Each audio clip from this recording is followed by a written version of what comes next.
Hi guys, today we're gonna have a story time. So we're gonna read story from Thomas and Friends book. This is the annual book from 2009. So let's go to the story. It says, "Hello, I'm Thomas. I like being really useful, and so do all my friends. Read about our very busy year." This is their song.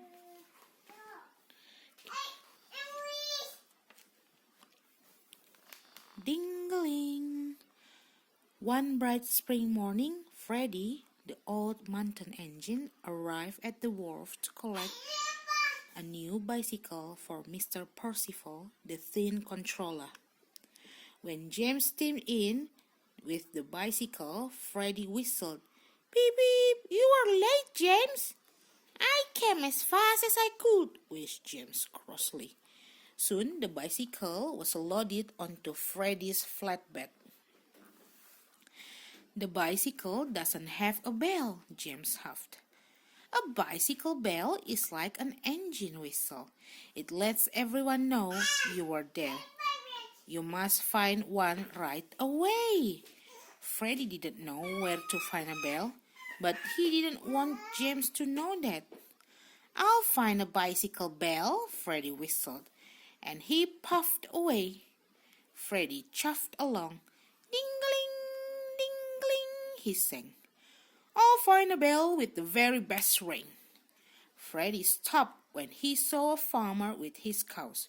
"Hooray!" he smiled. "A cowbell will be just as good as a bicycle bell." What do you think, Ethy? Good. The farmer hung the cowbell on the handlebars as Mighty Mac puffed up. Ding dong! The cowbell rang. "Listen to that," called Freddie proudly. "It's nice and loud." But the cows didn't even look up. "The cows are taking no notice of the bell," scoffed Mighty Mac. "It's no use as a bicycle bell." Freddie chuffed off to the top station where he met Coffee, the clown. He had lots of bells around his neck. "Hooray!" said Freddie. Coffee's bell will be just as good for a bicycle bell." What do you think is? Is it good for the bicycle bell? Yeah, and this is Rosie. Is it Rosie? Yeah. I think that's Freddie. No, not Freddie. That's Mac. Coffee hung the bell next to the cowbell as Peter Sam puffed up. Jingle jangle, Coffee's bell tinkled. "Listen to that," whistled Freddie proudly. But the children were watching Coffee. "The children are taking no notice of the bells," puffed Peter Sam.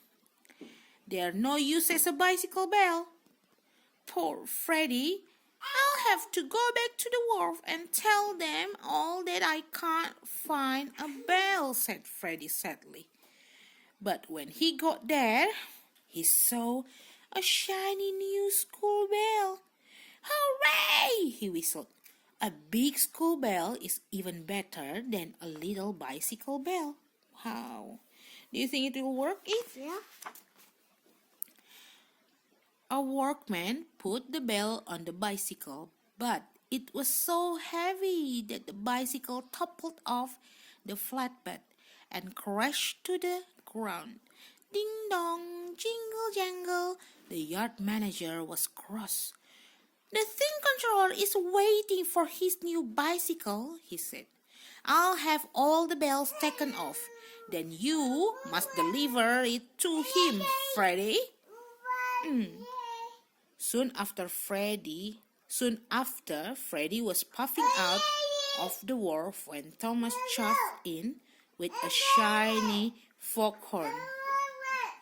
"It's an old bell that's been polished," Thomas told him. "It's as good as new." "Now I know what to do," cried Freddie. He had an idea. Do you know what's the idea?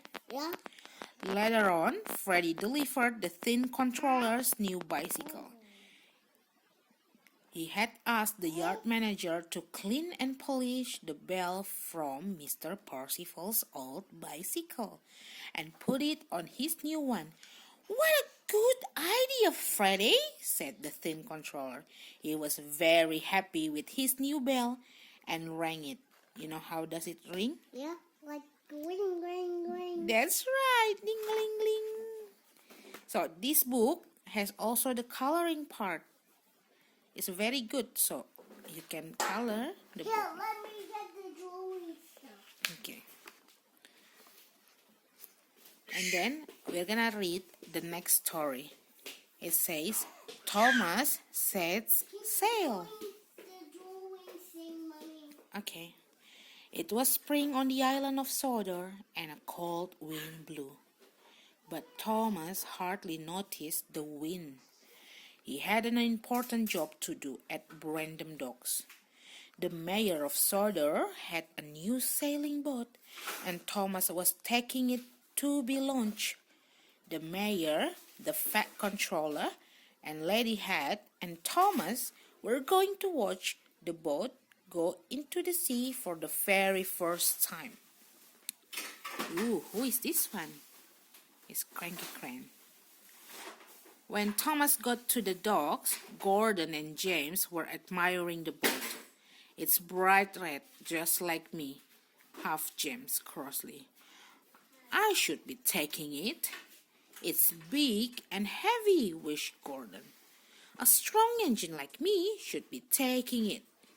Cranky the Crane put the boat on Thomas' flatbed. "You must wait for the engineer to lower the mast," Cranky told Thomas.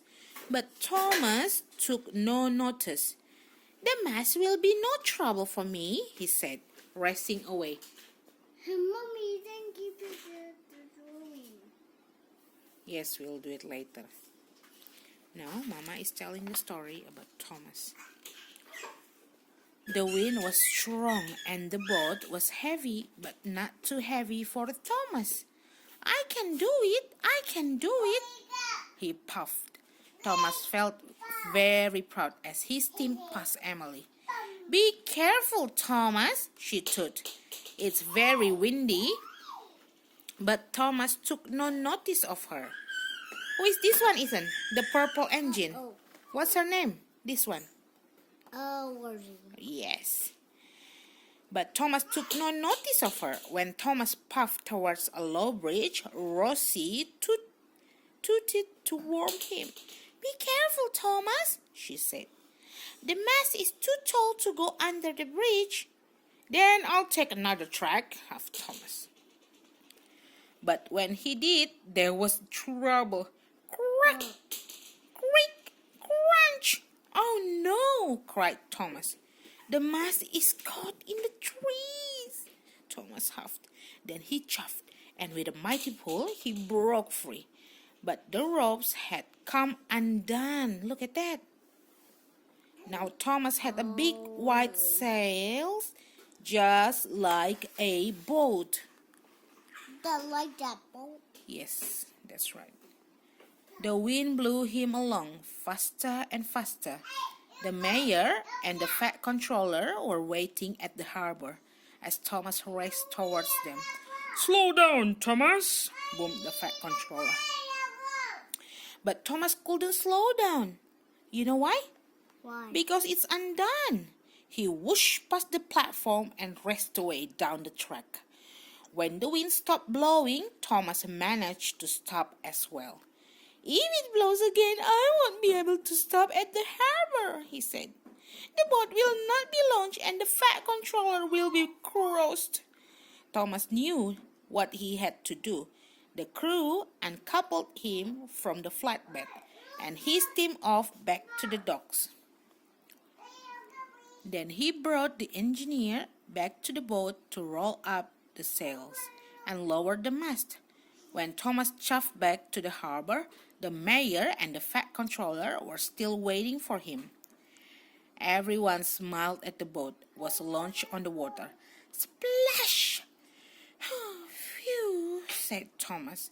He was pleased he had not caused an accident. Next time, he would listen when others told him to be careful. Do you like the story? Yeah. Yeah, I think it was a very good story. Now put on the back Yes. to the drawing. We will go to the drawing. Now it's time to say bye-bye to the friends. Thank you for watching our YouTube channel. Thank you for watching our YouTube channel. Please like and subscribe. Please like and subscribe. Until next time. Until next time. Bye-bye. Bye-bye.